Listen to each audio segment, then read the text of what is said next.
নিজের জীবনের প্রতি পদেই গুরুদেব যে মহান সর্বস্ব ত্যাগী ও সেবাব্রতী মানবতার পরিচয় দিয়ে নিরন্তর ব্যক্তি ও সমাজ কল্যাণের জন্য সংগ্রাম করে গেছেন, তার সেই জীবনবোধ গীতা, উপনিষদ ও পুরাণের 3টি অমূল্য শ্লোকের মাধ্যমে বিধৃত। এই শ্লোক 3টির অর্থ অনুধাবন ও পালন আমাদের অবশ্য কর্তব্য। ঈশাবস্যামিদং সর্বং যৎকিঞ্চন জগত্যান জগৎ তেন ত্যক্তেন ভুঞ্জিতা মা গৃধ কস্য সিদ্ধ্যনম। বিশ্ব চরাচরে আছে ভোগ্য বস্তু যত, ঈশ্বর করুণা দ্বারা সকলে আবৃত, কিন্তু যাহা নিজ শ্রমে উপলব্ধ নয় তাহার ভোগ চৌর্য বৃত্তি, জানিও নিশ্চয়।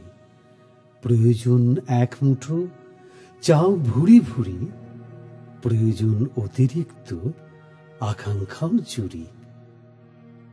न त्वहं कामये राज्यं न सर्गं न पुनर्भवं कामये दुःखतप्तानां प्राणिनामार्तिनाशनम्।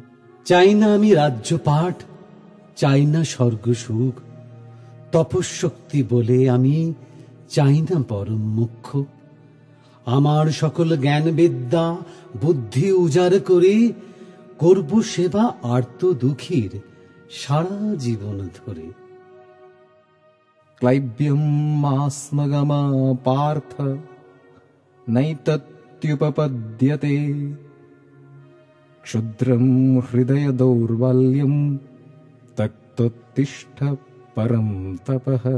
হে মহাবীর পার্থ, ক্লীবতার নিও না আশ্রয়, ত্যাগ করো হৃদয়ের অতি ক্ষুদ্র দৌর্বল্য যত। হে মহাবীর্যবান, শত্রুর অনন্ত মহাভয়, জীবনের রণক্ষেত্রে মহাবীর্যে হও উত্তিষ্ঠিত।